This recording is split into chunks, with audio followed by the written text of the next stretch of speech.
తెలంగాణ రాష్ట్రంలో వర్గీకరణ కావాలంటున్నాం. అదే సందర్భంలో జనాభా దామాష ప్రకారం మాకు 12%, మాదిగల 12% అని ఇవ్వాలంటున్నాం. ఎందుకంటే ఆ 7% అనేది ఓల్డ్ డిమాండ్. ఆ డిమాండ్ మేము ఒప్పుకోవట్లేదు. ఆ డిమాండ్ సరైనది కాదు. తెలంగాణలో జనాభా నిష్పత్తి ప్రకారం మాకు 12% రావాలంటున్నాం. అది మా డిమాండ్. సో ఇదే విషయంలో మాత్రం మందకృష్ణ మాదిగ గారు ఫైట్ చేశారు. దాదాపు కేంద్ర ప్రభుత్వంతోనే, అంటే ఆ పార్టీ అంటే ఎన్డీఏ కూడా మాట్లాడి ఒక హామీ ఇచ్చేలాగా చేశారు. ఆ హామీ ముందుకెళ్తుందా, మళ్ళీ కోర్టు తీర్పు విషయంలో వెనక తగ్గుతుందా? పార్లమెంట్లో చట్టం చేయాల్సిన బిల్లును కోర్టు తీర్పు ద్వారా అయితే అది సరైనది కాదు. ఎందుకంటే 30 ఏళ్ళ ఈ ఉద్యమాన్ని అసలు పట్టించుకున్న రాజకీయ పార్టీ లేదు. కేవలం ఎన్నికలప్పుడు ఓట్లు వేసుకోవడం తప్పించి కానీ ఇప్పటివరకు మాదిగలకు దాని మీద వచ్చిన అవుట్పుట్ అంటే ఏం లేదు. సో పార్లమెంట్ చట్టం ద్వారా దాన్ని వెంటనే చేయొచ్చు. మేము అదే కోరుతున్నాం, పార్లమెంట్ చట్టం ద్వారా చేయమని. కానీ బీజేపీ మాదిగల్ని మోసం చేసుకుంటూ వస్తుంది. అయినప్పటికీ కూడా చాలామంది మాదిగ లీడర్ బీజేపీతోనే కలిసి ఉండడం చాలా బాధాకరంగా.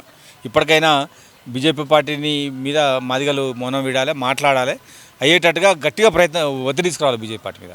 పార్లమెంట్ సమావేశాల నేపథ్యంలో ఈ అంశం ఎందుకు తెరపైకి రావట్లేదు? అలాగే మందకృష్ణ మాదిగ గారు మౌనంగా ఎందుకు ఉంటున్నారని మీరు అనుకుంటున్నారు? ఆ మౌనం వెనకాల వాళ్ళిద్దరి మధ్యలో అండర్స్టాండింగ్ ఉందని మేము అనుకుంటా ఉన్నాం. సో నేనేమంటున్నానంటే ఆ జాతి సమస్య పరిష్కారం అప్పుడు మౌనం వీడాలి కదా. ఇది భారతదేశంలో లాస్ట్ కులం ఇది. భారతదేశంలో ఇంతకన్నా చిన్న కులము, అంటరాని కులము, ఈ కులం గురించి మాట్లాడకుండా పార్లమెంట్ ఎందుకు అసలు? మోడీకి భారతదేశంలో కులాల గురించి కూడా తెలియదు. ఏదో ఎన్నికలప్పుడు వచ్చిండు, మాకు మీరు ఓట్లేయండి అని అడిగింది తప్పించి కానీ నిజానికి ఈ దేశంలో అత్యంత వెనుకబడ్డ కులం సమస్య పరిష్కారం కాకుండా పార్లమెంట్ ఉన్నా ఒకటే లేకపోయినా ఒకటే. అటువంటిప్పుడు మోడీ మరి ఈ దేశంలో ఉన్నటువంటి చివరి వ్యక్తి యొక్క సమస్య పరిష్కారం కోసం కృషి చేయాలి కదా. మీటింగ్కి వచ్చి మాట్లాడిపోయి మళ్ళీ వదిలిపెట్టేస్తే నీకున్నటువంటి క్రెడిబిలిటీ ఉంటుంది. ప్రధానమంత్రి స్థాయి వ్యక్తి ఇక్కడికి వచ్చి నేను చేస్తా, మీ వెనకాల నేనుంటా, ముందుంటా అని చెప్పిన వ్యక్తి మళ్ళీ పార్లమెంట్, దాని తర్వాత కూడా పార్లమెంట్ సమావేశాలు జరిగినాయి కదా.